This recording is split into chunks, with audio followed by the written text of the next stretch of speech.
Madame, Monsieur, bonsoir, c'est Week-end Info et voici les titres que nous allons développer ce soir. 80 ans après avoir débarqué en Normandie, Warren Goss, âgé de 99 ans, a la mémoire extrêmement vive. Le vétéran américain se confie sur son expérience du D-Day aussi terrible que spectaculaire. Volodymyr Zelensky, le président ukrainien, n'a pas caché son émotion ce vendredi devant les députés de l'Assemblée nationale après les annonces faites d'Emmanuel Macron, le chef de l'État, concernant la cession d'avions de chasse Mirage 2000 de son nom, une position qui a suscité de nombreuses réactions politiques, vous le verrez. Une nouvelle manifestation est prévue ce week-end contre le projet de l'autoroute A69 qui relie Toulouse à Castres dans les 17 communes concernées. Et puis le Spitfire, avion de chasse britannique de la Seconde Guerre mondiale, s'arrache toujours à un atelier près de Cambridge spécialisé dans la restauration de ces avions, croule sous toutes les commandes. Ses clients, les riches passionnés, sont prêts à mettre 3,5 millions d'euros pour assouvir un rêve d'enfant. Le retour d'un héros qui pose avec les enfants et se fait interviewer. Il est âgé de 99 ans, il s'appelle Warren Goss. Il est l'un des derniers vétérans du D-Day. Il raconte son 6 juin 1944. Ce jour-là, il a vécu l'enfer du débarquement. À l'époque, je ne me rendais pas compte que c'était important quand je me suis engagé. J'étais encore un môme, je n'avais jamais quitté ma famille, confie-t-il sur la plage d'Utah Beach en Normandie. Il fait partie de la première vague de soldats à débarquer. Quand la porte s'est ouverte, les deux types devant moi se sont fait tirer dessus immédiatement. Ils n'ont même pas eu le temps de descendre, se souvient-il. Marie Buisson a rencontré le vétéran Warren Goss. Le retour d'un héros qui pose avec les enfants et se fait interviewer. Warren Goss, 99 ans, l'un des derniers vétérans, Everything okay, Warren? nous raconte son 6 juin 44. Ce jour-là, il a vécu l'enfer du débarquement. À l'époque, je ne me rendais pas compte que c'était important. Quand je me suis engagé, j'étais un môme. Je n'avais jamais quitté ma famille. C'était une sacrée aventure pour un gamin de 18 ans. C'est avec l'histoire qu'il a rendez-vous. Sur la plage d'Utah Beach, il débarque avec la première vague. Quand la porte s'est ouverte, les deux types devant moi se sont fait tuer immédiatement. Ils n'ont même pas eu le temps de descendre. Quels sont vos souvenirs? D'abord, j'ai de l'eau jusqu'à la poitrine. Je tiens mon fusil en l'air et puis je me lance. Dans l'eau, je me suis baissé un peu, je me suis relevé. J'ai avancé tout doucement, ça m'a pris du temps pour aller jusqu'à la plage et à un moment j'ai couru. Il y avait ce gars qui s'est fait tirer dessus juste devant moi, blessé à la jambe. Sa jambe était en lambeaux. Il a essayé de se relever 3 fois de suite et il n'a pas réussi. Je n'ai rien pu faire. Pendant les entraînements, on nous avait dit « ne vous arrêtez jamais. S'il y a un camarade à terre, vous l'enjambez et vous courez. » Bien sûr, on savait qu'on pouvait mourir. Ça pouvait tomber sur vous, sur moi, qui pouvait savoir? Seul le bon Dieu décidait.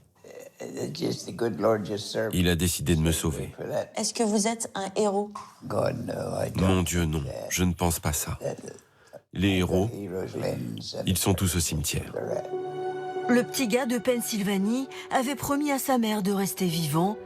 Il a tenu sa promesse.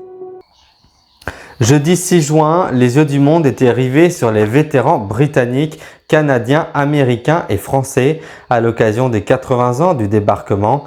Ils ont été acclamés par la foule et par une vingtaine de chefs d'État. Emmanuel Macron, le président français, leur a d'ailleurs décerné la plus haute distinction, la Légion d'honneur. Ils ont été décorés à Omaha Beach où ils ont fait basculer le cours de l'histoire et le destin de la France en 1944. Il y a donc 80 ans tout juste. Reportage et rencontre signé Carole Vérov. Dans le ciel normand, la spectaculaire patrouille de France. Mais aujourd'hui, les yeux du monde étaient rivés sur eux. Ces vétérans britanniques, canadiens, américains, français, acclamés par la foule et par une vingtaine de chefs d'État. Ultime reconnaissance, Emmanuel Macron leur décerne la plus haute distinction. Au nom de la République française, nous vous faisons chevalier de la Légion d'honneur. Malgré leur âge, ils tiennent à se lever. Les voilà décorés à Omaha Beach, là où 80 ans plus tôt, ils ont fait basculer le cours de l'histoire et le destin de la France. Comme en 1944, c'est aux premières lueurs de l'aube que ce D-Day a débuté. La reconstitution se fait devant une foule fascinée. Certains se sont levés à 2 h du matin pour voir la grande histoire se rejouer devant leurs yeux. C'était une belle occasion de venir rendre hommage à tous ceux qui ont donné leur vie pour la France, libre. Dans les rues des villages normands, 1 million de visiteurs. L'esprit du débarquement semble plus actuel que jamais. Cette année, c'est exceptionnel. Jamais vu autant de monde. Même le long des routes, il y a du monde pour tenter d'apercevoir le roi Charles III et la reine Camilla. J'ai la reine en photo, c'est super! La liesse et le recueillement au mémorial de Vers-sur-Mer. Devant les noms de chacun des 22 442 soldats britanniques morts pour libérer la France, le roi a une pensée pour les résistants, en français. Nous ne manquerons jamais de rendre hommage au courage et au sacrifice incroyable des hommes et des femmes de la résistance française. La Royal Air Force fend le ciel, tandis qu'à Colville-sur-Mer, Joe Biden salue les vétérans américains. Ce soir, sur les côtes normandes, certains visiteurs semblent ne pas vouloir partir. C'est inoubliable. Il faut que ça reste en mémoire de tout le monde, même aux plus jeunes. Prolonger autant que possible l'esprit du jour le plus long. France, je vous remercie. Face à l'Assemblée nationale qui se lève pour l'ovationner, les seuls mots de Volodymyr Zelensky prononcés en français sont adressés au peuple français. Pour la deuxième fois depuis le début de la guerre en Ukraine et en Russie, le président ukrainien s'est exprimé devant les députés français au lendemain de l'annonce d'Emmanuel Macron de la livraison de Mirage 2000. Le chef de l'État veut croire que cela fera la différence, comme nous l'explique Daniel Schlinger. Face à l'Assemblée qui se lève pour l'ovationner, France, je vous remercie. Les seuls mots qu'il prononce en français sont adressés au pays tout entier. Je vous remercie d'être à nos côtés pour défendre la vie. Pour la deuxième fois depuis le début de la guerre, Volodymyr Zelensky s'exprime devant les députés français. Au lendemain des annonces d'Emmanuel Macron sur la livraison prochaine de Mirage 2000, le président ukrainien veut croire que cela fera la différence. Votre aviation de combat, vos chasseurs brillants sous la direction des pilotes ukrainiens prouveront que l'Europe est plus forte que le mal qui a osé la menacer. Mais à ce moment-là, les applaudissements ne sont plus aussi unanimes sur les bancs de l'Assemblée. Cette nouvelle aide divise. C'est l'escalade militaire. Ce sont des lignes rouges que le président de la République avait fixées et qu'il est en train de franchir. C'est ce que l'on appelle une escalade militaire. Quelle est la suite ? Chez les écologistes, on est constant. On doit aider l'Ukraine, y compris par de la livraison d'armes, y compris par des Mirage 2000. Livraison de Mirage 2000, formation des pilotes en France, éventualité d'envoyer des instructeurs dans l'ouest de l'Ukraine. Le Kremlin voit dans ces annonces françaises une nouvelle étape de franchie. Disons que M. Macron démontre un soutien absolu au régime ukrainien et déclare que la République française est prête à participer directement au conflit militaire. Les premiers avions pourraient être livrés d'ici la fin de l'année et s'ajouter à l'arsenal déjà fourni par la France à l'Ukraine. C'est un projet vieux de 20 ans, soutenu activement par l'industrie et une grande partie des élus locaux, relié Toulouse dans la Haute-Garonne et Castres dans le Tarn par 53 km d'autoroute. Des études fines ont été faites pour voir qu'il n'y a pas d'autre alternative crédible et possible, martèle un élu. Les opposants dénoncent l'inutilité de cette nouvelle route qui coûtera 17 € pour un aller-retour. C'est une autoroute payante, très chère et injuste socialement. Elle va nous pénaliser en rajoutant des ronds-points et en supprimant 2 déviations obligeant le trafic local à repasser dans les villages, pointe un opposant. Le récit d'Aurélien Leclerc. C'est un projet vieux de 20 ans, soutenu activement par les industriels et une grande partie des élus locaux. Relier Toulouse à Castres par 53 km d'autoroute. 140 000 personnes qui y habitent, 50 000 emplois. C'est le dernier bassin de ce type-là qui n'est pas connecté correctement par une autoroute à sa métropole. Des études fines qui ont été faites pour voir qu'il n'y a pas d'autres alternatives crédibles qui permettent de répondre à ce besoin. Mais tout le monde n'est pas de cet avis. Les opposants dénoncent l'inutilité selon eux de cette nouvelle route qui coûtera 17 € pour un aller-retour. Ça sera une autoroute payante très chère et injuste socialement. Elle va nous pénaliser en rajoutant des ronds-points et en supprimant 2 déviations obligeant le trafic local à repasser dans les villages. Alors depuis des mois, ils se mobilisent. Manifestations, occupation du chantier. En ligne de mire, l'impact environnemental du projet. Le transport routier est la principale source de gaz à effet de serre en France. Aujourd'hui, il faut casser ce projet d'A69 de manière à ce que les autres projets d'autoroute en France tombent également et qu'on arrête cette hérésie. En octobre, plus de 1800 scientifiques ont appelé le gouvernement à abandonner le projet. Des actions en justice sont toujours en cours. Au-dessus des falaises du sud de l'Angleterre souffle comme un vent de nostalgie. Les Spitfire ont beau avoir 80 ans au compteur, ils survolent encore les côtes comme au premier jour du débarquement en 1944. Pour monter à bord, les passionnés devront compter entre 3 500 et 8 000 € tout de même selon la durée. Mais pour les descendants des vétérans, ces vols ont une valeur inestimable. Inventés à l'aube de la Seconde Guerre mondiale, plus de 20 000 Spitfire ont sillonné le ciel pendant le conflit. Sur le front, beaucoup ont été détruits et bombardés et perdus en mer. Plus d'une cinquantaine sont en état de voler. Avant que ces géants retrouvent le ciel, il faut les restaurer. Les explications de Marie Septembre. Des falaises de craie du sud de l'Angleterre, il souffle comme un vent de nostalgie. Ces Spitfire rutilants ont beau avoir 80 années au compteur, ils survolent les côtes de la Manche, comme au jour du débarquement. Pour avoir la chance de monter à bord de cet avion de chasse britannique, iconique de la Seconde Guerre mondiale, voilà, vous devez être placé comme ça, et vous aurez une belle vue. Philippe Pincott a attendu toute sa vie. Ce passionné d'histoire a reçu cette expérience unique comme cadeau d'anniversaire. C'est mon rêve depuis très longtemps. C'est quelque chose que je veux faire depuis toujours en fait. Se dire que cet avion a 80 ans.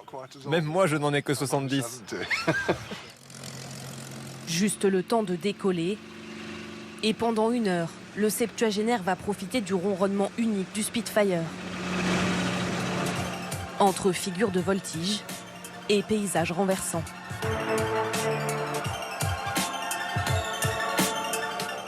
J'ai même pu conduire l'avion à l'aller.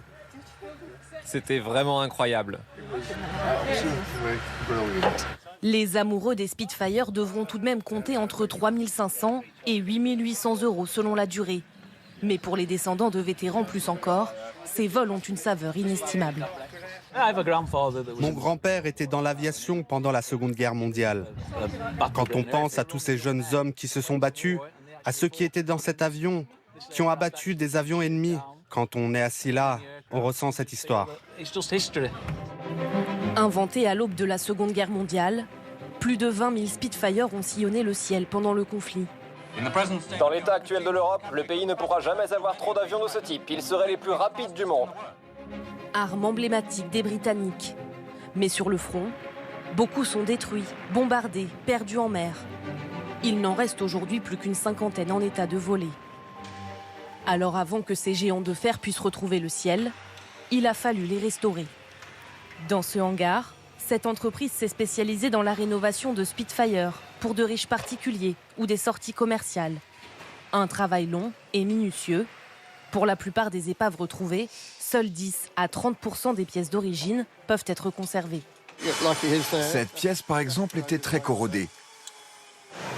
Alors, on a utilisé ce morceau d'origine pour prendre des dimensions, des mesures et le reproduire à l'identique. Depuis plus de 2 ans, Ce Spitfire occupe à plein temps cette équipe de 6 personnes. Ça, c'est le cockpit avant. On est en train de le reconstruire. On a déjà installé les commandes et la plupart des instruments de mesure. Il y a encore quelques pièces à rajouter et ensuite on sera prêt à démarrer les moteurs et faire des tests. 4 semaines et c'est bon. Coût de la restauration de ces avions mythiques, plus de 4 millions d'euros. Et pourtant, Martin Overall n'a jamais vu une demande aussi forte en 30 ans dans cette entreprise. On découvre encore plus ou moins régulièrement des épaves de Spitfire. Et ils valent tellement d'argent maintenant que ça vaut le coup de rénover des épaves en très mauvais état. Avant, ça n'aurait pas été intéressant financièrement. Quelques 200 épaves de Spitfire attendraient toujours d'être déterrées.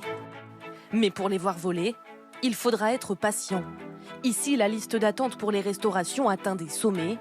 5 ans avant que ces vétérans des airs puissent s'offrir une nouvelle jeunesse. Dans une pharmacie des Ardennes, il ne reste plus qu'une seule boîte de Ventoline en stock. La situation pour ce médicament prescrit aux asthmatiques est tendue partout en France. À Paris, par exemple, le pharmacien vient juste de recevoir de la Ventoline après plusieurs jours de pénurie. Mais il ne reste que 4 boîtes dans ces tiroirs. Pour les clients, les pénuries de nombreux médicaments sont récurrents et très inquiétants. Carole Laronce nous donne quelques explications liées à la pénurie de ce fameux médicament pour les asthmatiques. Dans cette pharmacie des Ardennes, il ne reste plus qu'une seule boîte de Ventoline en stock, ce médicament prescrit pour les asthmatiques. Partout en France, la situation est tendue. Ici à Paris, ce pharmacien vient de recevoir de la Ventoline après plusieurs jours de pénurie. Mais il ne reste plus que 4 boîtes dans ces tiroirs. Là, la Ventoline, ce soir, quasiment, j'en ai plus. Parce que c'est manquant, je peux pas en recommander chez mon grossiste. Il y a d'autres pharmacies qui vont m'appeler parce qu'on s'entraide, ce qui est normal. Ça vient de plusieurs facteurs. Le principal, c'est que la sécurité sociale fait que baisser les prix. Puis la deuxième, c'est que les laboratoires, ils vendent à l'étranger. Donc, on arrive sur des situations compliquées. Pour les clients, la pénurie de nombreux médicaments est récurrente et inquiétante. Ça fait peur en fait, on se dit qu'on est peut-être dépendant d'autres pays, d'autres économies et que pour un traitement aussi essentiel pour certaines personnes, moi ça me terrifie. Parce qu'il y a des gens qui ont des besoins de médicaments en urgence et s'ils ne peuvent pas les avoir, ça peut être très grave. 4 millions d'utilisateurs de Ventoline sont impactés par cette tension sur les stocks. Le laboratoire qui produit le médicament n'a pas souhaité répondre à nos questions. Situation d'autant plus critique que la France est actuellement en alerte rouge au pollen de graminées qui peuvent provoquer de l'asthme allergique. À Mâcon, sur les bords de Saône, plusieurs promeneurs ont des symptômes qui ne trompent pas. Des éternuements, le nez qui coule, les yeux qui rougissent et qui pleurent. Des grattements de gorge, c'est comme si j'avais une grippe en fait. Le gouvernement a présenté en février un projet de liste de médicaments qui nécessitent des stocks de sécurité. Avec 7 à 10 tonnes de fraises récoltées chaque jour, un maraîcher des Bouches-du-Rhône n'arrête pas sa production. Sa production explose. Les fraises doivent être cueillies rapidement et consommées 2 ou 3 jours après. On n'a pas eu de beau temps sur le mois de mai, pas eu d'ensoleillement qu'il fallait. Toutes ces fraises, on va les ramasser sur le mois de juin, explique-t-il. Reportage signé Jules Verger. 7 à 10 tonnes de fraises récoltées chaque jour, Jean Bélanguier n'arrête pas, la production explose. Il faut les cueillir rapidement pour les consommer 2 ou 3 jours après. On n'a pas eu beau temps sur le mois de mai, on n'a pas eu l'ensoleillement qu'il fallait. Les fraises ont pris du retard. Vous voyez que toutes ces fraises-là, on va les ramasser sur le mois de juin. Donc il va y avoir de gros volumes à récolter sur le mois de juin. Des volumes trop importants d'un seul coup, 1/3 de plus qu'il y a 1 an à la même époque. La filière des fraisiculteurs lance un appel inédit aux consommateurs.